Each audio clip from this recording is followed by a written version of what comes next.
You know what you control. You've practiced filtering your decisions through the 4 virtues. But here's the question that probably hit you sometime this week, maybe at 11 p.m. when you finally closed your laptop, or this morning when your alarm went off. Why am I doing this? Not the task, the whole thing, this role, this path, this version of success you're chasing.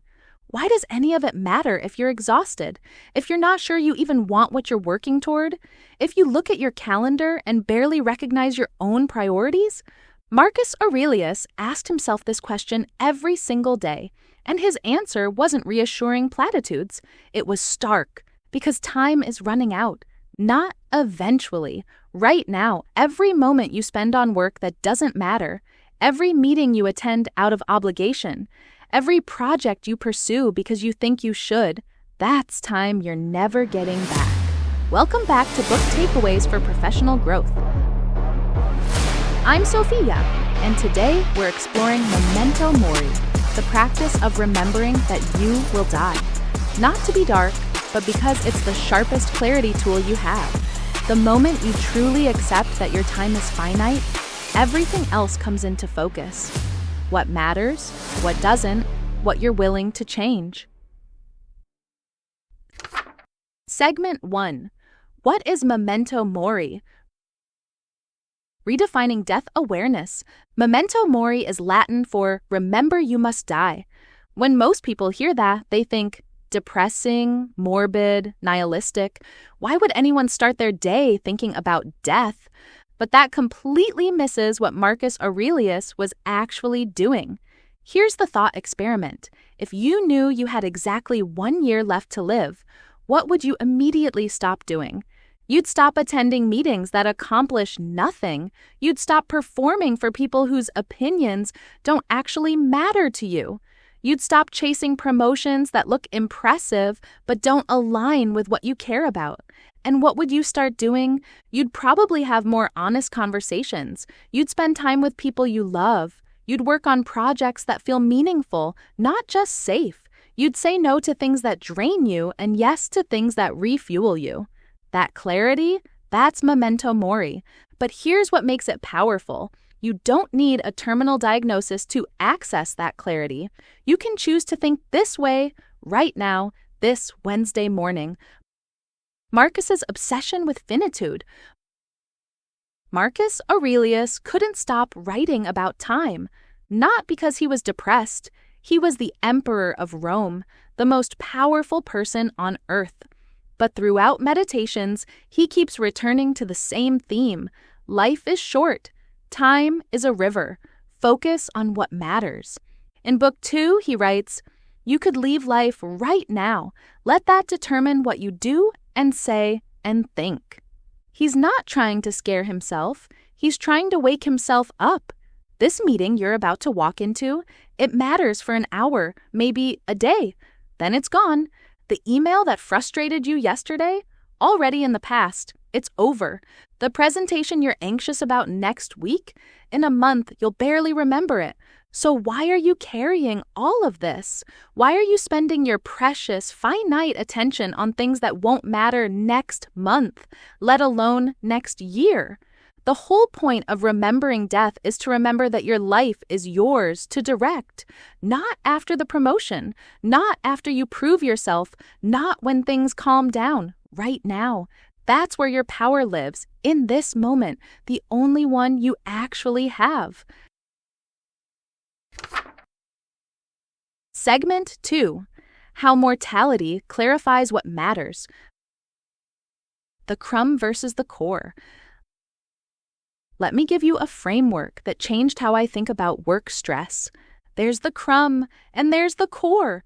The crumb is the immediate thing you're anxious about right now. Your presentation got lukewarm feedback. A project is behind schedule. Your boss sent an email with an odd tone. A colleague questioned your idea in a meeting. These feel urgent. They light up your nervous system. You ruminate.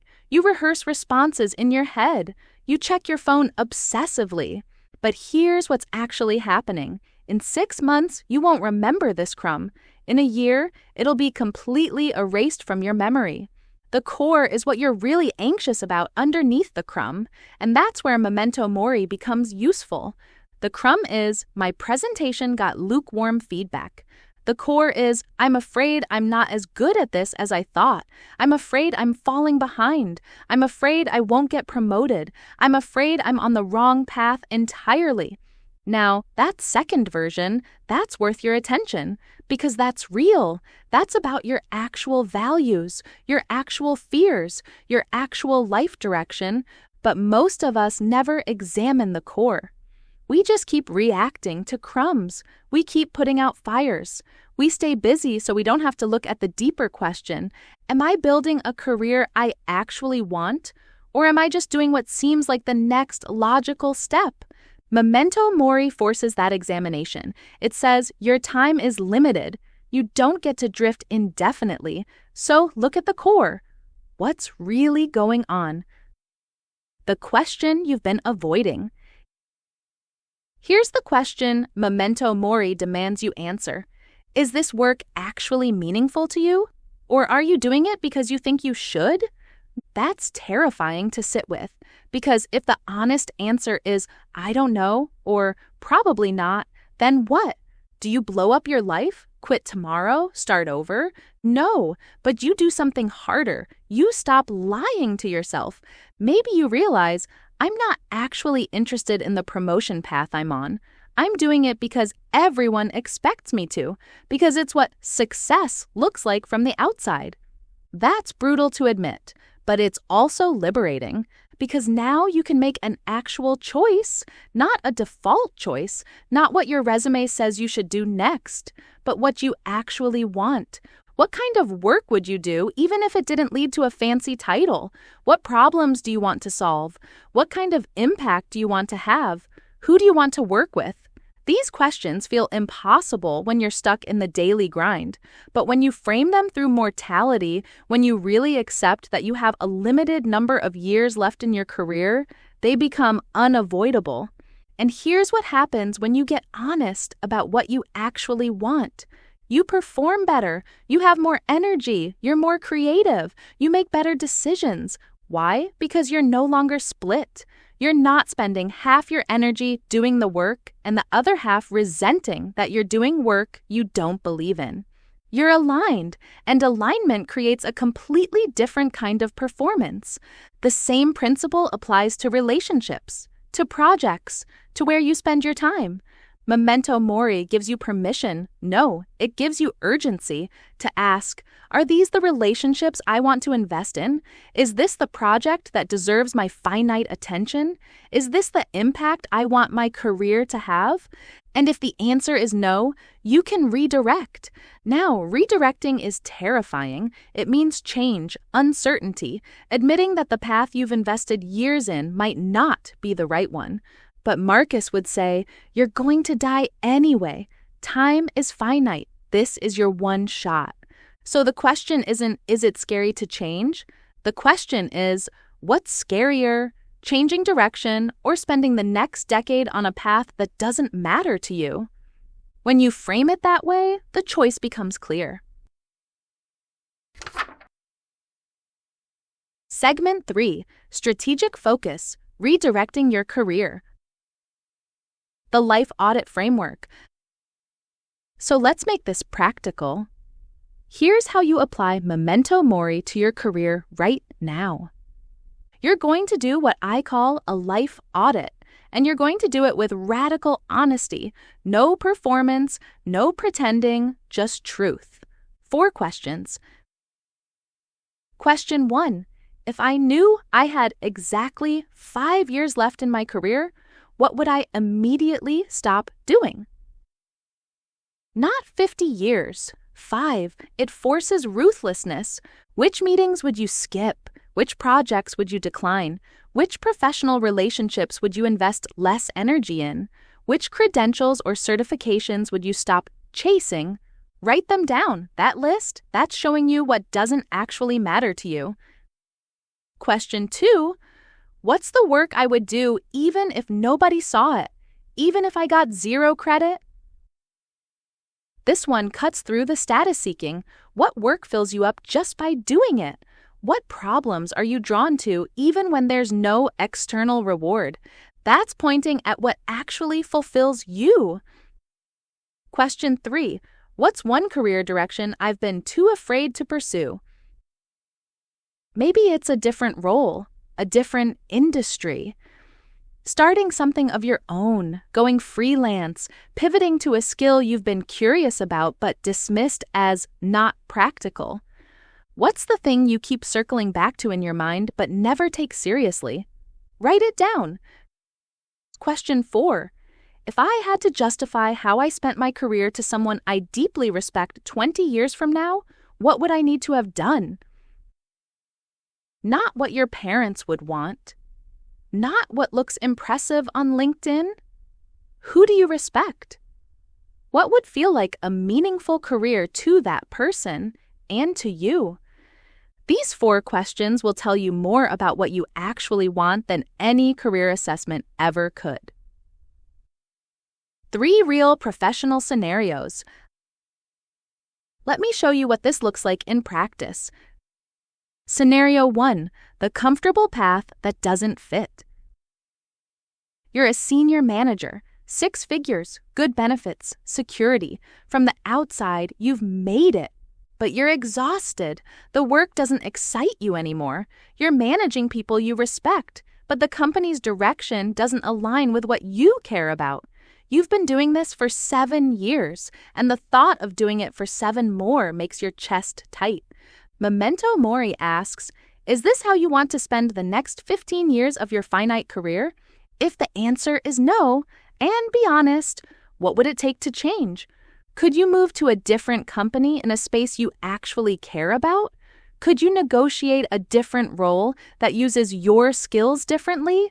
Could you build something on the side while you're still in this role, testing what's next? The key insight: you don't have to blow up your life tomorrow, but you do have to acknowledge that spending 15 more years misaligned is the real risk, not the risk of changing. Scenario 2, the project that keeps calling. You've had an idea for years. Maybe it's a business, a product, a book, a different way of solving a problem you keep seeing, something creative that you think could matter.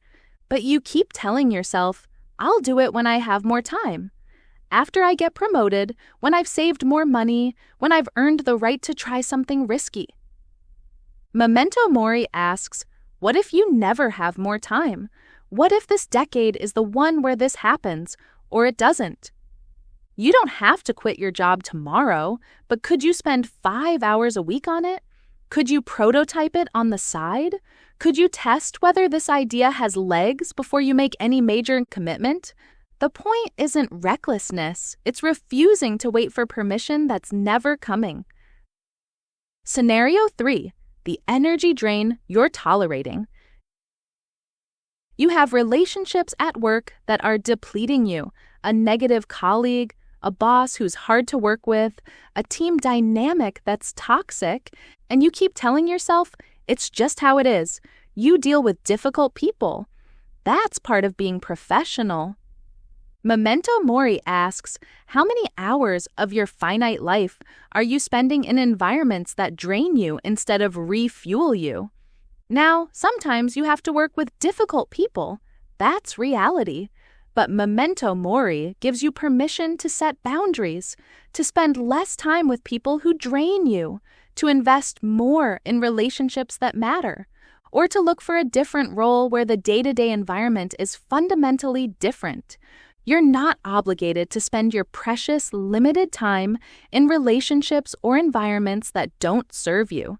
That's not weakness. That's self-respect.